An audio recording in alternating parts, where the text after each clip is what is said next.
तो बात करेंगे आज की वीडियो में हम लोग काफ़ी इंटरेस्टिंग टॉपिक फर्मेट्स प्रिंसिपल और ऑब्टेन करेंगे हम law of reflection of light इस प्रिंसिपल का यूज़ करके। आप लोग इस लॉ के बारे में शायद नहीं जानते होंगे, जो जानते हैं बहुत अच्छी बात है। अन्यथा यहाँ से मैं आपको इस लॉ के बारे में बताऊंगा और यहाँ से मैं law of reflection of light को भी ऑब्टेन करूंगा इस लॉ का प्रयोग करते हुए। ऑप्टिक्स से आप बहुत अच्छी तरह से परिचित होंगे, तो आगे मैं इस पे बात करूंगा क्या है फर्मेट्स प्रिंसिपल और इसका डेरिवेशन मैं बहुत आसानी से करने वाला हूं। तो वीडियो को शुरू से आप पूरा जरूर देखें ताकि आपको भी आसानी के साथ समझ में आ जाए। ये बीएससी फिजिक्स का एक टॉपिक है, ठीक है, जो आपको अधिकतर समय बीएससी में पूछा जाता है। तो मैं स्टार्ट करूं वीडियो, उससे पहले बता दूं कि मैं हूं रुपेश कुमार मिश्रा और स्वागत करता हूं आप सभी का आपके अपने प्यारे यूट्यूब चैनल पे। तो जो लोग चैनल पे नए हैं, चैनल को जरूर सब्सक्राइब कर ले ताकि आगे आने वाले वीडियो का अपडेट आप तक सबसे पहले पहुंचे और वीडियो को शेयर भी करें। तो चलिए हम बात करते हैं थोड़ा लाइट और ऑप्टिक्स के बारे में। मैं आपको बता दूं कि लाइट क्या है। लाइट के बारे में शायद आपको बहुत हद तक पता होगा, मैं छोटा छोटा पॉइंट कुछ लिख रहा हूं। शायद लाइट एक रेडिएंट एनर्जी का फॉर्म है। जैसा कि आप जानते हैं, लाइट एक रेडिएंट एनर्जी का फॉर्म है, जिस एनर्जी मतलब रेडिएंट एनर्जी मतलब energy transmitted emitted by excited atoms. ये सब बात तो आपको पता होगा, छोटा छोटा बात है, ये सब क्लास 12th में हमने पढ़ा था। और molecules which can cause the sensation of vision in human I. Sensation of vision in human आई, इसे हम कहते हैं लाइट। उसके बाद फिजिक्स का ब्रांच जो है कंसर्न करता है लाइट के फेनोमेना से, उसे हम कहते हैं ऑप्टिक्स। ये फर्मेट प्रिंसिपल ऑप्टिक्स के अंदर ही आता है, इसीलिए मैंने छोटा छोटा टर्म आपको बता दिया कि फिजिक्स का ऐसा ब्रांच जो कंसर्न करे, संबंधित रहे लाइट के फेनोमेना के साथ, लाइट के फेनोमेना के साथ, उसे हम कहते हैं क्या? ऑप्टिक्स। ऑप्टिक्स को हम दो तरह से कैटेगराइज करते हैं। पहला होता है आपको ज्योमेट्रिकल ऑप्टिक्स और सेकंड होता है आपका ज्योमेट्रिकल ऑप्टिक्स और सेकंड है फिजिकल ऑप्टिक्स। ज्योमेट्रिकल ऑप्टिक्स के अंदर हम लोग फॉर्मेशन ऑफ इमेजेस वगैरह देखते हैं, पता होगा आपको। और फिजिकल ऑप्टिक्स के अंदर हम लोग नेचर ऑफ लाइट जैसे reflection, refraction, interference, diffraction, polarisation and light rectilinear propagation के बारे में अध्ययन करते हैं। किसमें? फिजिकल ऑप्टिक्स में। और इसमें क्या करते हैं, जैसे मान लीजिए इमेज का फॉर्मेशन कैसे हुआ, ये सब करते हैं हम लोग ज्योमेट्रिकल ऑप्टिक्स में। जैसा आप हम लोगों ने लेंस मेकर फॉर्मूला वगैरह सब देखा था। फर्मेट प्रिंसिपल के अकॉर्डिंग मैंने यहां पे लिखा है कि अकॉर्डिंग टू दिस प्रिंसिपल, खैर मैंने पहले बता दूं कि फर्मेट प्रिंसिपल का जो खोज था वो French mathematician Pierre de format के द्वारा किया गया था। ये यहाँ पे जो आपको दिख रहे हैं इनके द्वारा 1662 में, 1662 ईस्वी में। और इस प्रिंसिपल के अनुसार ये जो इन्होंने कहा, फ्रेंच मैथमेटिशियन जो थे वो उन्होंने बताया कि ray will correspond to the path for which time taken is an extremum in comparison to nearby paths, i.e. Maximum, minimum या स्टेशनरी। या तो मैक्सिमम होगा, यस मिनिमम होगा या स्टेशनरी होगा। ये स्टेटमेंट कहा गया फर्मेट्स प्रिंसिपल का, यही डेफिनेशन भी हम बोल सकते हैं। इस पर हम आगे बात करेंगे इसका क्या मतलब होता है। मतलब ये हुआ डेफिनेशन के मतलब, अगर लाइट एक पॉइंट से दूसरे पॉइंट तक के बीच में ट्रैवल करती है, यहां से इस डेफिनेशन से मैं क्लियर कर रहा हूं, अगर कोई लाइट है जो एक पॉइंट से दूसरे पॉइंट तक के बीच में ट्रैवल करती है, तो वो हमेशा उस पाथ को सेलेक्ट करती है जिसमें उसको कम से कम समय लगे, which means least time light को लगे। ठीक है, सपोज लाइट के पास मान लो मल्टीपल पाथ के ऑप्शन है, मतलब अलग अलग पाथ के लाइट के पास ऑप्शन है, तो लाइट उसी पाथ को सेलेक्ट करेगा जिसमें उसको जाने में कम समय लगेगा। मल्टीपल पाथ के ऑप्शन रहेगा तब, तो जहां पे उसको जाने में कम समय लगेगा। तो एक वर्ड में अगर बोला जाए तो मैं यहां पे बोल सकता हूं कि लाइट क्या है? लेजी है, लाइट सुस्त है। वो उसी रास्ते को चुनता है जहां पे उसे कम समय लगता है। ठीक है, तो लाइट क्या है? बहुत ज्यादा लेजी है। यही स्टेटमेंट कहा गया इनके द्वारा कि लाइट उसी पाथ को चुनेगी जिसमें उसको कम समय लगेगा। इसलिए मैंने एक्सट्रीमम लिख दिया, in comparison to nearby paths. यही है इस डेफिनेशन का मतलब। लाइट के बारे में मैंने थोड़ा आपको बता ही दिया। तो चलिए इसको समझने से पहले मैंने थोड़ा इसको नीचे लिखा है, मैं इसको समझा दूं कि फर्मेट प्रिंसिपल से हम क्या क्या डिराइव करेंगे। तो law of reflection of light जो आपने क्लास 12th में पढ़ा होगा, angle of incidence is equal to angle of reflection. और सेकंड है law of refraction of light, जैसा हम लोगों ने स्नेल्स लॉ वगैरह में देखा था, sin i/sin r = n/1। कोई नया नहीं है इसमें, आप अच्छी तरह से इन बातों से जरूर परिचित होंगे। तो फॉर्मेट्स प्रिंसिपल से हम लोग इसी चीज को डिराइव करने वाले हैं। अब चलिए हम लोग थोड़ा डायग्राम पे बात करते हैं कि डायग्राम में क्या है नहीं है।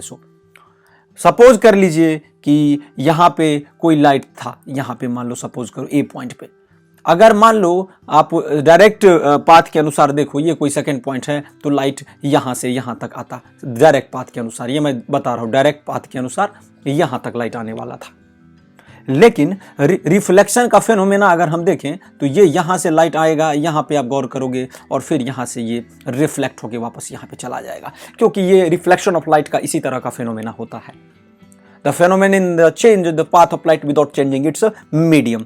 तो ये जो हमने ड्रॉ किया ये यहां से यहां, तो इसका मतलब ये हुआ कि लाइट स्टार्ट किया पॉइंट ए से और ये स्ट्राइक किया ओ पे स्ट्राइक करते हुए और बी की तरफ मुड़ गया, मतलब मूव कर गया बी की तरफ। तो यहाँ पे जो पाथ फॉलो हुआ उस पर हम बात करेंगे। उससे पहले मैं बता देता हूँ कि ये सरफेस मान लो पॉलिश्ड सरफेस, ये रिफ्लेक्टिंग सरफेस, इसको मैंने M1 माना, M2 माना, और ये पॉइंट O है जहाँ पे लाइट ने स्ट्राइक किया।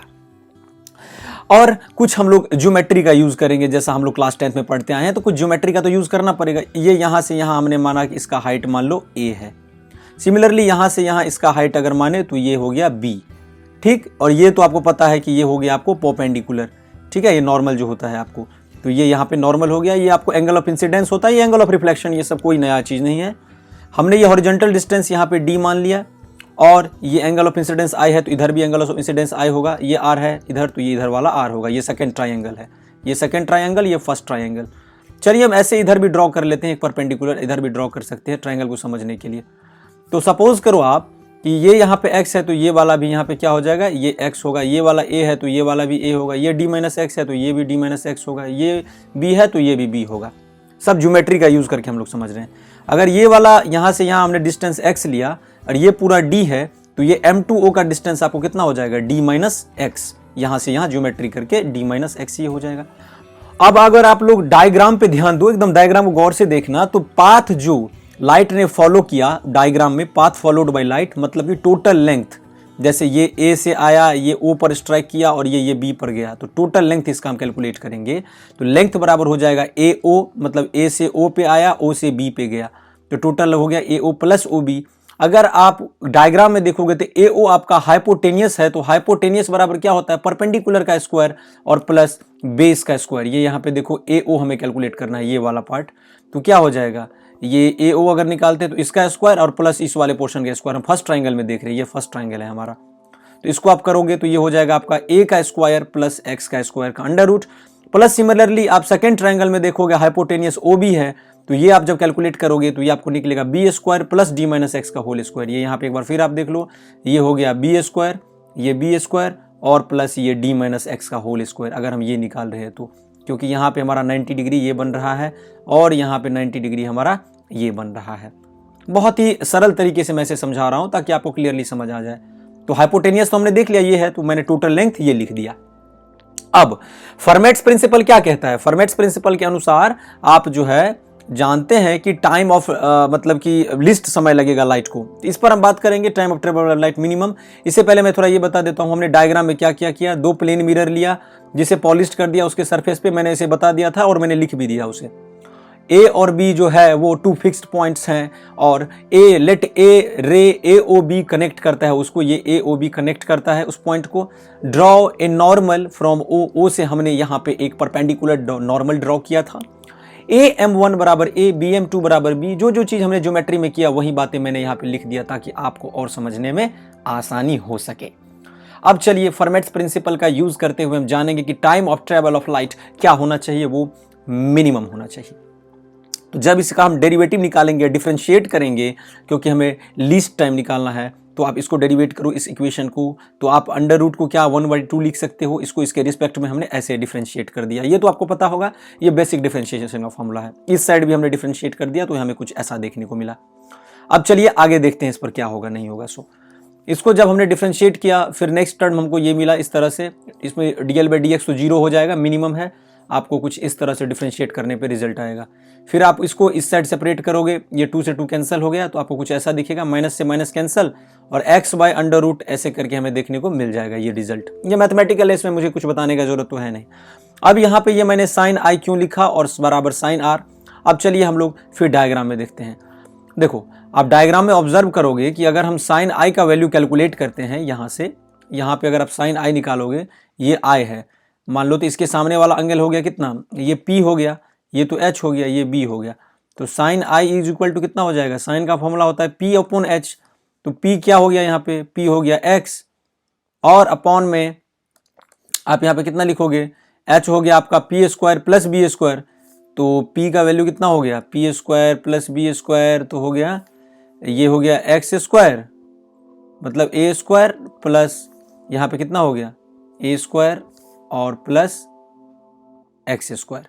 यही था ना आपका ए स्क्वायर प्लस एक्स स्क्वायर, ये हो गया आपका पी का फॉर्मूला। लेकिन ये कैसे होगा, अंडर रूट में, क्योंकि ये हाइपोटेनियस हम निकाल रहे हैं, इसीलिए मैंने मैथमेटिकली ये रफ में लिख दिया, इसे आप डायग्राम में समझ लेना। ये हम फर्स्ट ट्राइंगल में देख रहे हैं, किसमें, फर्स्ट वाला जो ट्राइंगल था हमारा। सिमिलरली क्योंकि चूंकि h बराबर ए स्क्वायर प्लस एक्स स्क्वायर का पावर 1/2, सेकेंड ट्राइंगल में देखेंगे आप तो साइन आर, इस वाले ट्राइंगल में देखो, चलो यहाँ पे हम देखते हैं, आप ऐसे भी ड्रॉ कर सकते हो नॉर्मल यहाँ पे समझने के लिए। तो यहाँ पे ये वाला पोर्शन d माइनस एक्स हुआ, ये यहाँ पे r हुआ, तो आप कैलकुलेट करोगे यहाँ भी, तो यहाँ पे आपको सेकेंड ट्राइंगल में देखने को मिलेगा कि d minus x by b square plus d minus x का होल स्क्वायर। कहाँ से, ये भी p वाला h बाई फॉर्मूला, p का वैल्यू हम लोगों ने रख दिया और h का वैल्यू क्या होता है, h का value under root p square plus b square, p का जो वैल्यू है वो रख देंगे, b का जो वैल्यू वो रख देंगे। तो h बराबर हो जाएगा, क्योंकि h बराबर क्या है, d माइनस एक्स का स्क्वायर प्लस बी स्क्वायर, वहीं p square plus b square की जगह पे हमने इसको पुट कर दिया, और वही बातें हम लोगों ने यहाँ पे चर्चा किया। तो साइन आई का ये देखिए आप आ रहा है एक्स बाई, यहाँ पे देखिए ये साइन आई का वैल्यू ये रहा है, यहाँ पे ये आ गया फर्स्ट ट्राइंगल से, और साइन आर का हमें ये देखने को मिल रहा है, इसलिए मैंने यहाँ पे लिख दिया sine i is equal to sine r. Clear है, इसलिए angle i is equal to angle r. तो इसको हम क्या बोलेंगे, इसका मतलब ये हुआ which is the second law of reflection of light, incident wave front light, reflected light and normal all lying in the same plane. यही है आपका फर्मेट प्रिंसिपल का law of reflection of light हमने ऑब्टेन किया, यही हमको last में देखने को मिलता है कुछ इस तरह का रिजल्ट। तो यही आपका था फर्मेट प्रिंसिपल। तो आपको शायद आसानी के साथ समझ में आ गया होगा। वीडियो को पॉज करके दोबारा से भी देख लेना ताकि आपका कॉन्सेप्ट और ज़्यादा स्ट्रांग हो जाए। वैसे मैंने बेसिक से थोड़ा इसको समझाने का पूरा प्रयास किया। तो मिलते हैं अब नेक्स्ट वीडियो में, तब तक के लिए आप सभी का बहुत बहुत धन्यवाद।